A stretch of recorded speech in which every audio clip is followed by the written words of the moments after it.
Good morning. आज आप लोगों को फिजिक्स 12th क्लास में जो चैप्टर फर्स्ट है स्टैटिक इलेक्ट्रिसिटी, चार्ज एवं इलेक्ट्रिक फील्ड, उससे कम से कम 20-25 ठो आप लोगों को ऑब्जेक्टिव टाइप क्वेश्चन हम बताएंगे जो आप लोगों के सभी स्टेट बोर्ड और किसी कंपटीशन एग्जाम में क्वेश्चन पूछे जा सकते हैं। तो इसको इन 20-25 क्वेश्चन को आप अच्छे से समझेंगे, है ना, उसका आंसर और उसका किस तरीके से उसको आंसर लाया जा सकता है वो भी बता देंगे, है ना। ऑब्जेक्टिव टाइप, सिर्फ ऑब्जेक्टिव टाइप 20 से 25 क्वेश्चन इस आधे घंटे में, ठीक है। तो हम स्टार्ट करते हैं। फर्स्ट चैप्टर का है। फर्स्ट चैप्टर वैसे आप पूरे डेरिवेशन सब कुछ करवाया जा चुका है, प्लेलिस्ट में आप सब कुछ पढ़ सकते हैं, लेकिन ऑब्जेक्टिव टाइप क्वेश्चन के लिए हम एक साथ 25 क्वेश्चन कम से कम, ठीक है ना। तो देखिए कैसे कैसे क्वेश्चन बन सकते हैं। सभी स्टेट बोर्ड, एमपी बोर्ड से और सीबीएसई बोर्ड में 1 वर्ड में भी क्वेश्चन पूछे जाते हैं, है ना, और यानी ऑल स्टेट बोर्ड के लिए ज़्यादा ज़रूरी है, ठीक। इसमें जैसे पहला क्वेश्चन हम बोल रहे हैं, इसमें वायु का परावैद्युतांक, वायु का परावैद्युतांक, वायु का परावैद्युतांक कितना होता है। तो ये आपको बता दें, वायु का परावैद्युतांक 1 माना जाता है। होने के लिए वो 1 से ज़्यादा होता है, 1 माना जाता है। वैसे 1.0000035 ऐसा कुछ है, पर वो मान क्या लिया जाता है, वायु का परावैद्युतांक 1 माना जाता है ना। वैसे परावैद्युतांक का मान सदैव 1 से बड़ा होता है, फिर भी वायु का 1 माना जाता है, ठीक है ना। तो वायु का परावैद्युतांक 1। दूसरा है धातुओं का परावैद्युतांक, धातुओं का जो परावैद्युतांक होता है, धातुओं का परावैद्युतांक जो होता है वो इन्फिनिटी लिया जाता है, ठीक है ना। धातुओं का परावैद्युतांक क्या होता है, इन्फिनिटी होता है। और इसी में मूल आवेश का मान कितना होता है।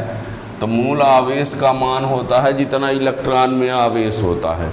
मूल आवेश का मान यानी 1.6 × 10⁻⁻19 कूलाम, ठीक है, मूल आवेश का मान। इसे इलेक्ट्रॉनिक आवेश भी कहा जाता है, न्यूनतम संभव आवेश भी यही है, ठीक है ना।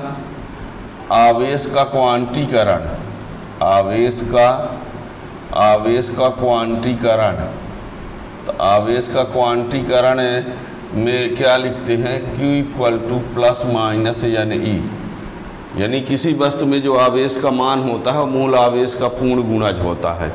तो आवेश का क्वांटीकरण Q ± यानी E होता है, जहाँ n बराबर 1, 2, 3 कुछ भी हो सकता है, और E 1.6 × 10⁻⁻19 कूलाम है, ठीक है ना। ये रहा। और 5वें नंबर पर ये बता दें, एक होता है विशिष्ट आवेश।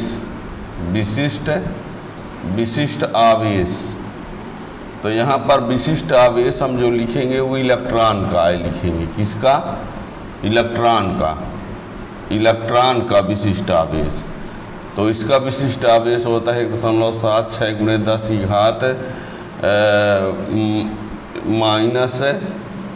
10⁻⁻11 यानी 11 kg पर कूलाम। ये 1.76 × 10⁻11 kg पर कूलाम, ठीक है ना।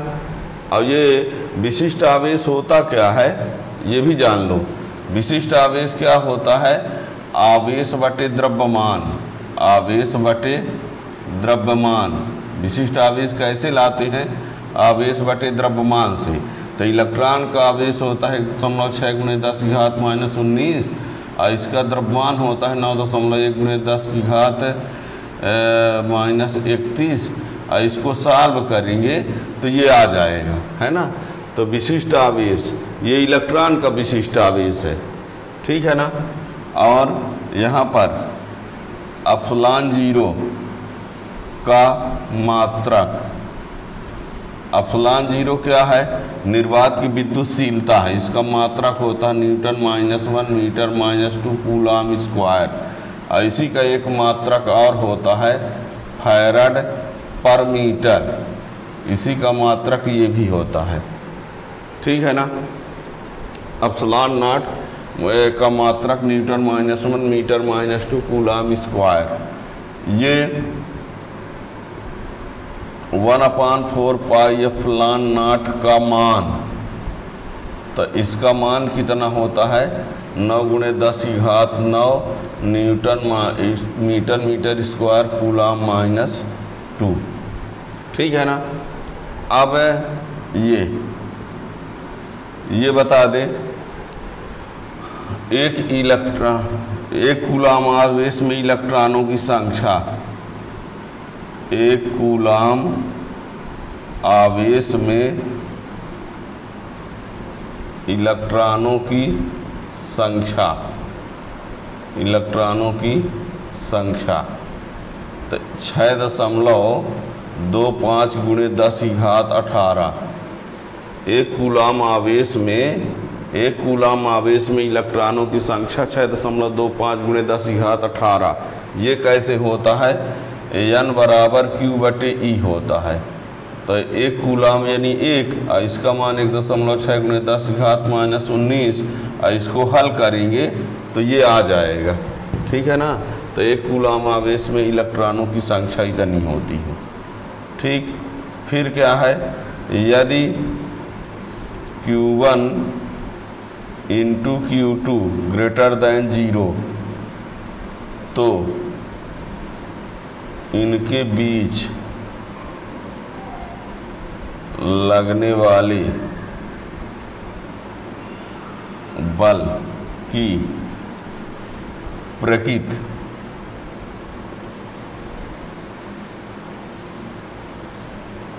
देखिए, यदि Q1 × Q2 > 0, तो इनके बीच लगने वाले बल की प्रकृति, Q1 Q2 का गुणा यदि 0 है, तो Q1 Q2 का गुणा 0 यदि है 0, तो इसका मीन्स हुआ कि ये तो दोनों धन होंगे, या कि फिर दोनों क्या होंगे?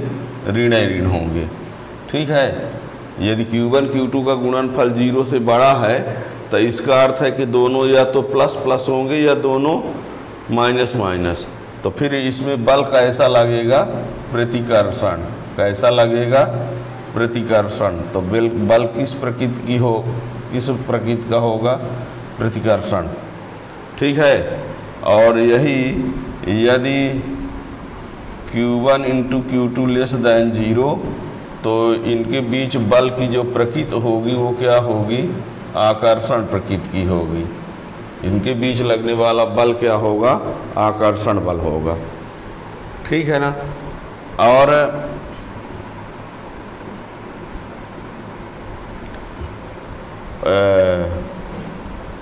परावैद्युतांक माध्यम में दो आवेशों के बीच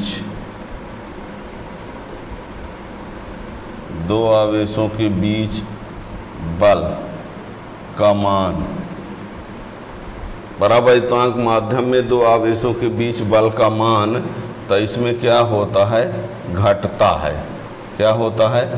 घटता है। कैसे घटता है? देखिए,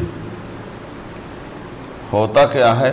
फार्मूला ये है, F बराबर 1/4 pi epsilon not Q1 Q2/R²। ये वायु माध्यम में है। और यदि हम यहाँ परावैद्युतांक लेंगे तो 1/4 pi epsilon not Q1 Q2/KR² हो जाए, K का भाग हो जाता है। अब K का भाग हो जाने से क्या हो जाएगा? बल का मान घट जाएगा, ठीक है। यही देखिए, दो आवेशों के बीच तांबे की प्लेट रखने पर उनके बीच लगने वाला बल। देखो, दो आवेशों के बीच तांबे की प्लेट रखने पर उनके बीच लगने वाला बल। अब बताओ, ये है बल का सूत्र। ये क्या है? बल का सूत्र। अब तांबा क्या है? धातु है। तांबा क्या है? धातु है। तो धातु के लिए परावैद्युतांक कितना होता है? यहाँ के बराबर क्या होगा? इन्फिनिटी। तांबे के लिए के बराबर क्या होगा? इन्फिनिटी होगा। तो यहाँ रख देंगे इन्फिनिटी। तो ये जब इन्फिनिटी रख देंगे तो बल का मान कितना हो जाएगा? 0। याद रखना, दो आवेशों के बीच तांबे की प्लेट रखने पर उनके बीच लगने वाला बल क्या हो जाएगा? 0। क्या हो जाएगा? 0। ठीक है ना? और 13 नंबर, ठीक है ना ये? और दो आवेशों के बीच की लगने दूरी आधी कर देंगे तो बल कितना हो जाएगा? 2 गुना। दो आवेशों के बीच की दूरी को यदि आधी करेंगे तो बल क्या होगा? 2 गुना होगा। और दूरी को 2 गुना कर देंगे तो बल आधा हो जाएगा। तो ये इसको लिखवाने की जरूरत नहीं है। विद्युत क्षेत्र की तीव्रता राशि है। तो ये कैसी राशि है? सदिश राशि है। ठीक है ना? इसका मात्रक क्या होगा? विद्युत क्षेत्र की तीव्रता का मात्रक, तो ये न्यूटन कूलॉम इनवर्स या वोल्ट मीटर इनवर्स। ठीक है? इसी का विमीय सूत्र भी लिखे देते हैं। विमीय सूत्र mL_3A-1, ये इसका विमीय सूत्र। विद्युत क्षेत्र की तीव्रता का मात्रक न्यूटन कूलॉम इनवर्स या वोल्ट मीटर इनवर्स। अब विमीय सूत्र क्या होगा ई का? तो ये mL_3A-1। ठीक है ना? तो ये हो गया।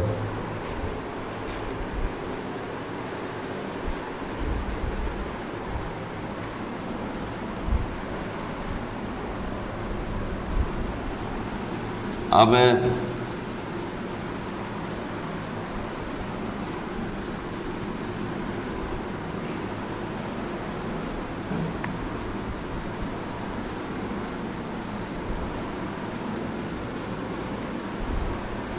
पंद्रह नंबर, इसमें देखिए, अब इसमें आ जा विद्युत द्विध्रुव। विद्युत द्विध्रुव का परिणामी आवेश, परिणामी यानी कुल आवेश, परिणामी यानी कुल आवेश कितना होता है? 0। विद्युत द्विध्रुव का परिणामी आवेश क्या होता है? 0। विद्युत द्विध्रुव में दो आवेश होते हैं, एक ठो माइनस क्यू होता है, एक ठो प्लस क्यू। तो दोनों मिला के कितना हो जाएगा? माइनस क्यू प्लस क्यू मिल के क्या हो जाएगा? 0, है ना? तो विद्युत द्विध्रुव का परिणामी आवेश क्या होता है?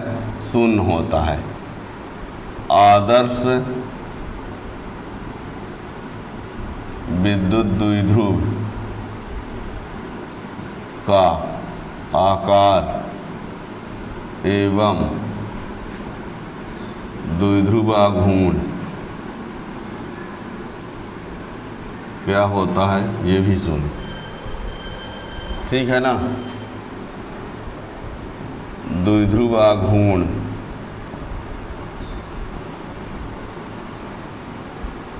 की दिशा तो ऋण Q से धन Q की ओर। याद रखना, द्विध्रुव आघूर्ण की दिशा ऋण Q से धन Q की ओर। और ये द्विध्रुव आघूर्ण P बराबर होता है Q × 2a, ये सूत्र है उसका। द्विध्रुव आघूर्ण की दिशा ऋण Q से धन Q की ओर। ठीक है ना। फिर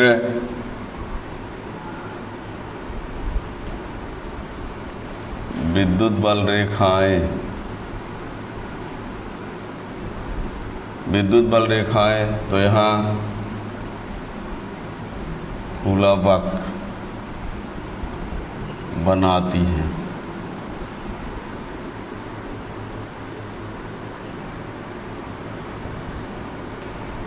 एक समान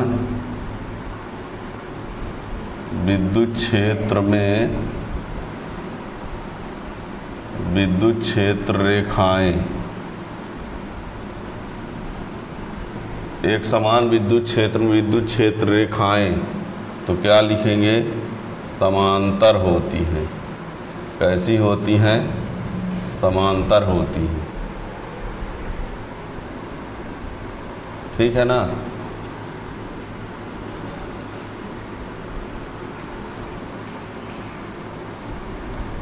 विद्युत क्षेत्र रेखाएं एक दूसरे को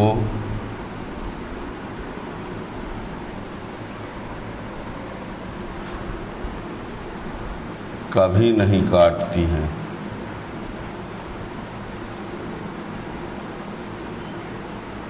विद्युत क्षेत्र रेखाएं एक दूसरे को कभी नहीं काटती हैं। विद्युत फ्लक्स कैसी राशि है? तो अदिश राशि है।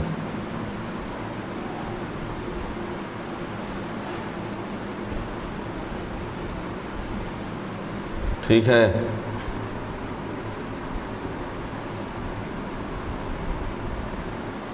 विद्युत फ्लक्स का मात्रक न्यूटन मीटर स्क्वायर कूलम -1।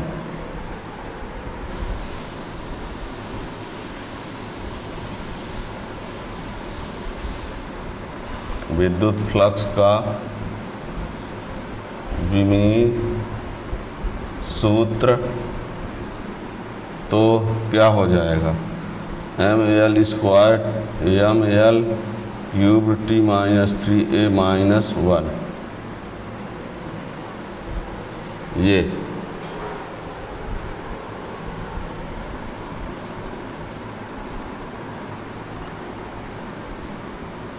इसमें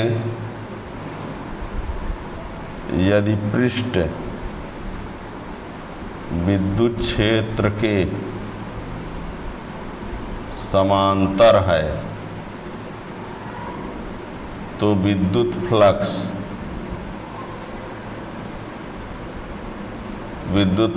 शून्य। यदि पृष्ठ विद्युत क्षेत्र के लंबवत है तो विद्युत फ्लक्स अधिकतम। ठीक है। ये होता है, यदि पृष्ठ विद्युत क्षेत्र के लंबवत है तो विद्युत फ्लक्स का मान अधिकतम होता है। ये फाई = ES क्या होता है? ES cos 0, तो ये आ जाएगा, अधिकतम हो गया। ठीक है ना।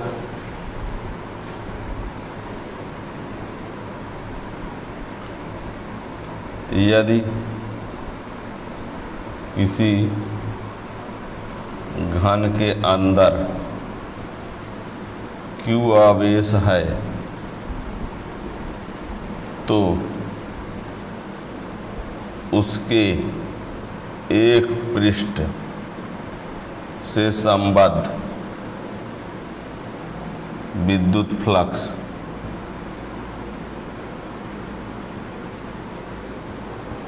Q/6ε0। यदि किसी घन के अंदर Q आवेश है तो उसके एक पृष्ठ से संबद्ध विद्युत फ्लक्स Q/6ε0 कैसे होता है।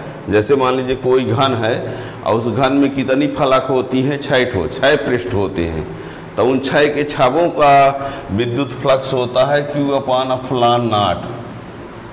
गॉस की प्रमेय से क्या होता है कि किसी पृष्ठ के अंदर किसी पृष्ठ का जो विद्युत फ्लक्स होता है उसके अंदर उपस्थित कुल आवेश का 1/ε0 गुना होता है।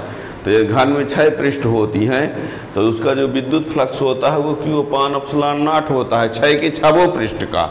और जब 6 पृष्ठ का विद्युत फ्लक्स इतना होता है तो एक का कितना होगा, तो बटे 6, तो Q/6ε0। ठीक है ना। तो यदि किसी घन के अंदर Q आवेश है तो उसके एक पृष्ठ से संबद्ध विद्युत फ्लक्स Q/6ε0। ठीक है। और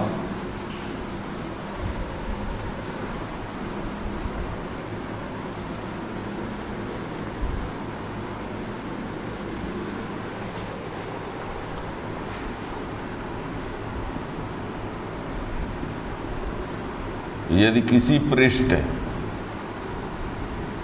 के अंदर विद्युत द्विध्रुव है तो उसका फ्लक्स विद्युत फ्लक्स क्या होगा, उसका विद्युत फ्लक्स शून्य। क्यों? जैसे ये पृष्ठ है, इसके अंदर विद्युत द्विध्रुव है तो -Q और +Q, तो कुल आवेश कितना, कुल आवेश इसमें कितना हुआ 0। अब फाई बराबर होता है Q/ε0, तो 0/ε0 तो क्या आएगा, 0 ना आएगा। तो यदि किसी पृष्ठ के अंदर विद्युत द्विध्रुव है, मीन्स ये है, तो उसका विद्युत फ्लक्स क्या होगा, फाई बराबर होता है Q/ε0, तो कुल आवेश कितना हो गया, 0 है ना। तो ये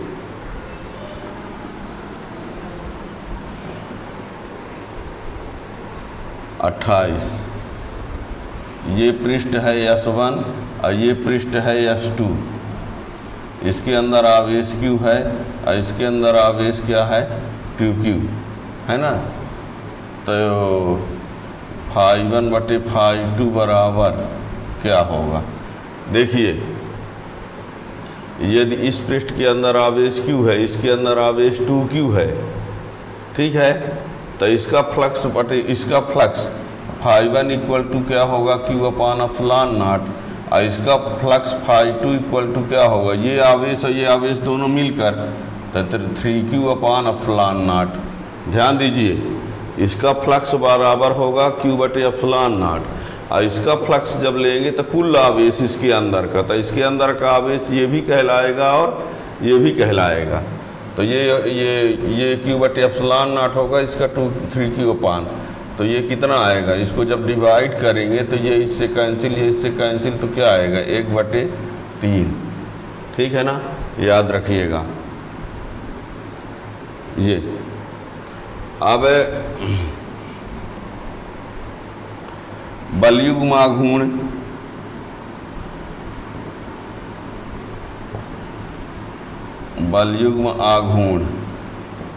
एक समान विद्युत क्षेत्र में द्विध्रुव पर लगने वाला बलयुग्म आघूर्ण, ये एक समान विद्युत क्षेत्र में द्विध्रुव पर बलयुग्म आघूर्ण, तो बलयुग्म आघूर्ण टाउ बराबर हो जाएगा PE sin थीटा। ये एक समान विद्युत क्षेत्र में द्विध्रुव पर परिणामी बल, द्विध्रुव पर परिणामी बल, तो ये क्या होगा, शून्य।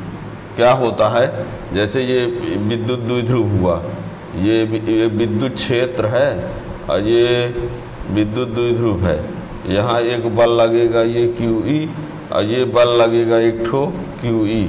ये दोनों बल बराबर होंगे, विपरीत दिशा में होंगे, तो इन दोनों को मिला के क्या हो जाएगा, 0 हो जाएगा। एक इस दिशा में कार्य कर रहा है, एक इस दिशा में, है ना। ये -Q और ये +Q, विद्युत द्विध्रुव है, तो यहाँ पर बल और यहाँ पर बल जो लगेगा बराबर और विपरीत दिशा में लगेगा, तो परिणामी बल क्या होगा, 0 होगा।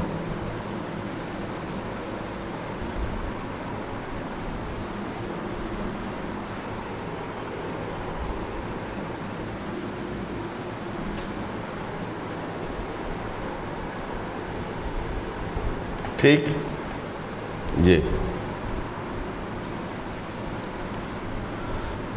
तो ये हो गया इसमें कुछ इसके महत्वपूर्ण क्वेश्चन एक एक नंबर के लिए ऑब्जेक्टिव टाइप में किसी तरीके से पूछ दिए जाते हैं, ठीक है ना।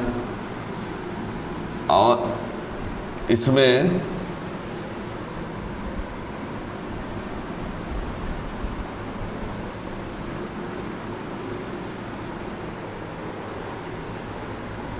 जैसे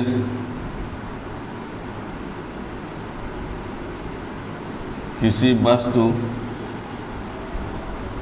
के वेग का, किसी वस्तु के वेग का उसके आवेश और द्रव्यमान पर क्या प्रभाव पड़ता है।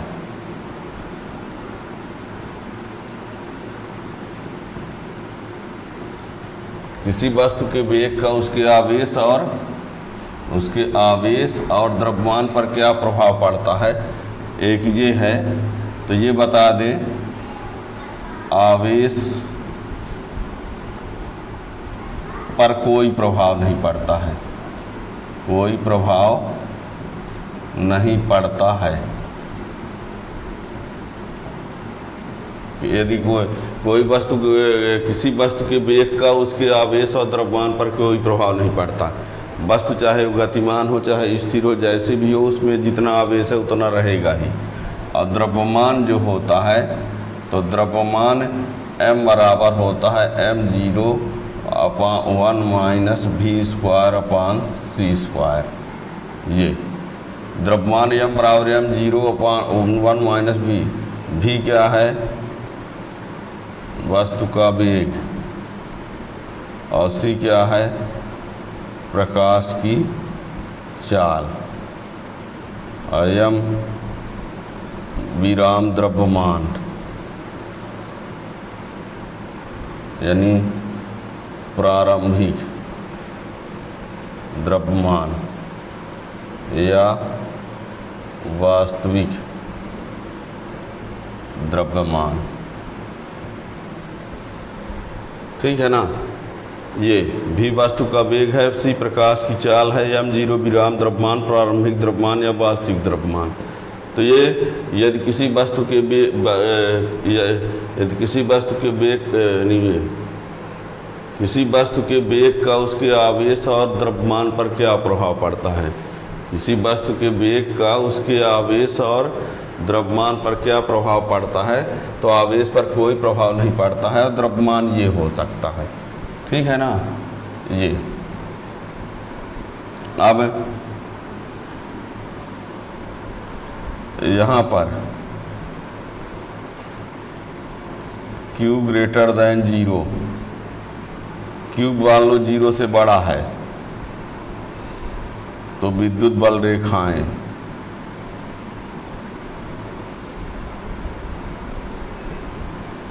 यदि Q ग्रेटर देन 0 तो विद्युत बल रेखाएं इस प्रकार होंगी, ऐसे।